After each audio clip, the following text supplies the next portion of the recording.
बिस्मिल्लाहिर्रहमानिर्रहीम। शुरू अल्लाह के नाम से जो बड़ा मेहरबान नहायत रहम करने वाला है। तो अस्सलाम वालेकुम व्यूअर्स, कैसे हैं आप? इंशाअल्लाह ताला मेरी यूट्यूब फैमिली अल्लाह पाक के फजल करम से बखैरियत होगी।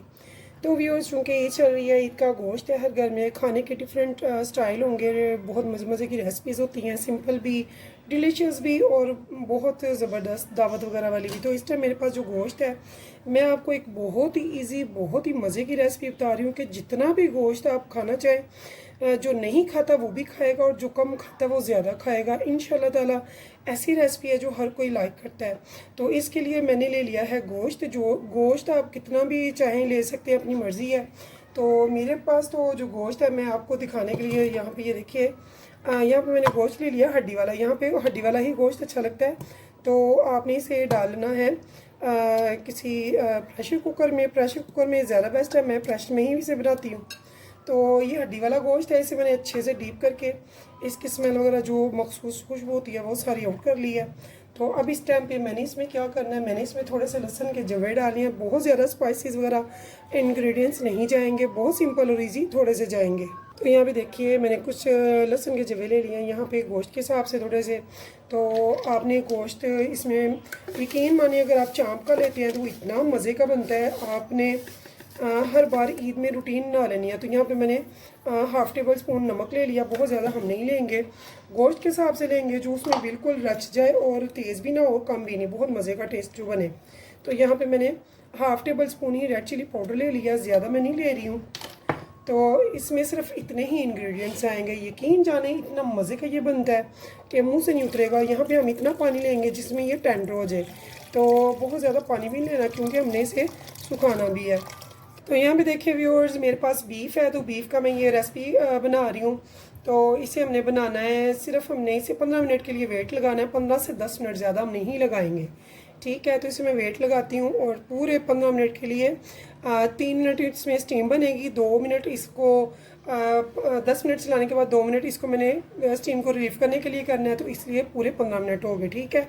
तो मिलती है 15 मिनट के बाद। तो यहाँ देखिए व्यूअर्स, मेरी जो है मैंने इसे लगा ली हुई है। तो अब हमने इसको अच्छे से ना भूनना है। इसका जो पानी है इसे हमने ड्राई करना है हाई फ्लेम पे अच्छे से। तो यहाँ भी ये देखिए, इसे मैंने अच्छे से भून लेना है हाई फ्लेम पे। इसका पानी हमने बिल्कुल ड्राई करना है। तो यहाँ पे देखिए व्यूअर्स, इसे हम भून रहे हैं इस गोश्त को अच्छे से। इसका पानी बिल्कुल सूखने वाला है, थोड़ा सा रह गया है। तो दूसरी तरफ हमने साथ में रख दिया है कढ़ाई में घी। तो हमने इसे अच्छे से भूनना है। भूनने के बाद बगैर घी के, हमने इसमें घी नहीं डालना, सिर्फ इसका पानी अच्छे से ड्राई करना है। और नमक मिर्च और लहसुन हमने डाला है, ज़्यादा इंग्रेडिएंट्स नहीं इसमें ऐड किए हैं। तो ये बहुत ज़बरदस्त, बहुत ही मज़े की बनती है।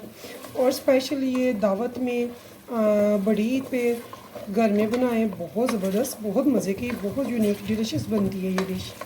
तो यहाँ पे मेन तो इसके लिए चाँप चाहिए। चाँप में, ये चाँप में ये जो डिश है ना, बहुत मज़े की बनती है। तो मुझे चाँप नहीं मिल सकी, तो जो अवेलेबल था मेरे पास गोश्त बोन वाला, वही मैंने इसमें यूज़ कर लिया है। तो इसे जो बोनलेस गोश्त है वो इसमें नहीं यूज़ होता, अच्छा नहीं लगता। इसमें मेन चाँप का गोश्त होता है। इस पर थोड़ी सी अगर चिकनाई हो तो ज़बरदस्त लगता है। तो उसके अलावा बोन का भी गोश्त, हड्डी वाला भी आप यूज़ कर सकते हैं, जो कि बहुत मज़े का लगेगा इंशाअल्लाह ताला।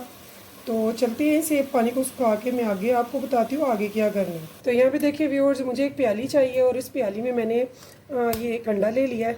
ये मैं इसे तोड़ के इसमें ऐड कर रही हूँ।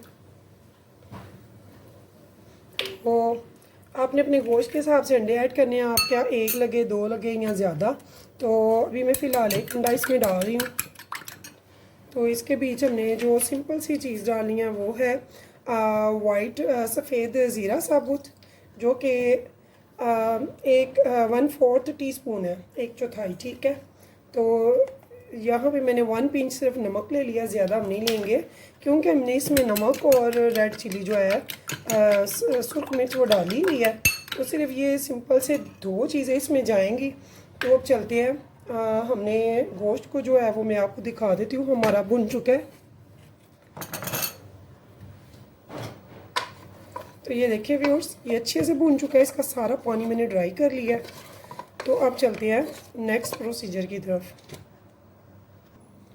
तो अब यहाँ पे ये देखिए व्यूअर्स, मैंने ऐसे प्याली में एक बोटी लेनी है, ऐसे बीच से निकालनी है, उठानी है, उसे अच्छे से ये अंडा मैंने कोट करना है और आराम से ऐसे बिस्मिल्लाह इसे मैं डालती जाऊंगी। मेरा गोश्त गर्म है तो इसलिए मैंने हाथ नहीं लगाया ज़्यादा।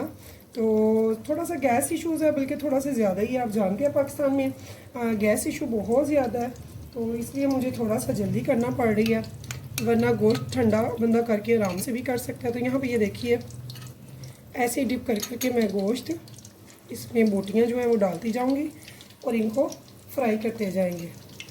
ऐसे ये सारा गोश्त हमने फ्राई करना है।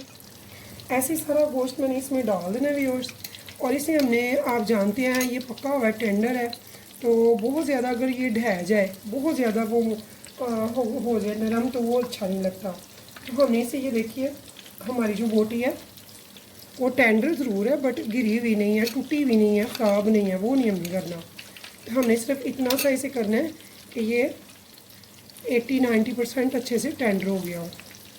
अगर 100% हो तो आप जानते हैं ये भी टूटना शुरू हो जाता है, बिखरना शुरू हो जाता है, वो अच्छा नहीं लगता। तो वैसे ये सारा गोश्त मैं इसमें डाल दूँगी और इसे मैं सिर्फ़ और सिर्फ 3 से 4 मिनट के लिए पकाऊंगी, वो भी मीडियम फ्लेम पे। बहुत ज़्यादा घी गर्म नहीं है मेरा और मीडियम फ्लेम पे मैं बना रही हूँ। तो इसे मैंने सिर्फ इतना सा करना है कि ये थोड़ा सा अंदर से मज़ीद टेंडर हो जाए, जो थोड़ी सी कसर है इसकी। और ये जो ऊपर अंडा है वो बराए नाम है, थोड़ा सा हम कोट कर रहे हैं, बहुत ज़्यादा भर के मैं कोट नहीं कर रही हूँ। यहाँ पे मैं कोटिंग करके तो झटक भी रही हूँ ऐसे, ताकि ये बहुत ज़्यादा बीच ना जाए। ये देखिए इसे हमने बहुत ज़्यादा गोल्डन ब्राउन नहीं करना है, बस गोल्डन करना है, डार्क कलर नहीं हमने करना है। तो जब ये लो फ्लेम पे, ये मीडियम फ्लेम पे पकेगा तो इंशाल्लाह ताला अंदर तक हो जाएगा बहुत ज़बरदस्त। इसका टेस्ट बहुत मज़े का बनता है, बहुत टेस्टी है। बच्चे बड़े हर एज का हर बंदा इसे बहुत शौक़ से खाता है। अल्हम्दुलिल्लाह मेरी और मेरे घर वालों की ये बड़ी की फेवरेट डिश है। तो यकीन जाने आप जब बनाएंगे तो तारीफ़ किए बगैर नहीं रहेंगे। जब आप ये बनाकर दावत में या अपने घर में बनाकर रखेंगे आगे, तो तारीफ़ें आपका हक है, बहुत इंशाल्लाह ताला आपको तारीफ़ें मिलेंगी, अप्रिशिएट किया जाएगा आपको, इतना मज़े का ये बनेगा। तो व्यूअर्स, अगर आपको मेरी ये डिश पसंद आए तो प्लीज़ कमेंट्स में ज़रूर बताइएगा कि आपको मेरी ये रेसिपी कैसी लगी है। तो ट्राई तो करना मस्ट है, ट्राई ज़रूर कीजिएगा। तो व्यूअर्स, ये बहुत ही डिलीशियस टेस्टी सी रेसिपी आपको कैसी लगी ज़रूर बताइएगा और मेरे चैनल को एक सब्सक्राइब और लाइक करना मत भूलिएगा। अपने फैमिली फ्रेंड्स के साथ किया करें मेरी रेसिपीज़ को शेयर। तो यहाँ भी ये देखिए माशाल्लाह माशाल्लाह हमारा ये जो गोश्त है अल्हम्दुलिल्लाह ये बिल्कुल रेडी होने पे आ गया। मुझे 3 मिनट हो गए इसे पकाते हुए। तो इस दौरान जबकि अंडा वगैरह इस पर ठहर गया तो फिर मैंने इसको हिलाया। उससे पहले मैंने स्पैचुला इसमें नहीं हिलाया, ठीक है। उससे पहले मैंने इसे स्पैचुला नहीं लगाया जब तक कि ये अंडा इस पर ठहर नहीं गया। जब अंडा ठहर गया तो थोड़ा सा फील हुआ कि ये अब पकने पे आ गया, तो फिर मैंने इसे स्पैचुला से इसकी साइड्स वगैरह चेंज की है। यहाँ पे ये देखिए मैं आपको इसकी शक्ल दिखाती हूँ। माशाल्लाह से ये देखिए कितना खूबसूरत इसका कलर आया, कितना ये टेस्टी होगा। ये आप खुद ही जब खाएंगे तो मुझे इंशाल्लाह ज़रूर बताइएगा। तो यहाँ पे ये देखिए इसको मैं अब आहिस्ता आहिस्ता इसमें से निकालती जाऊँगी।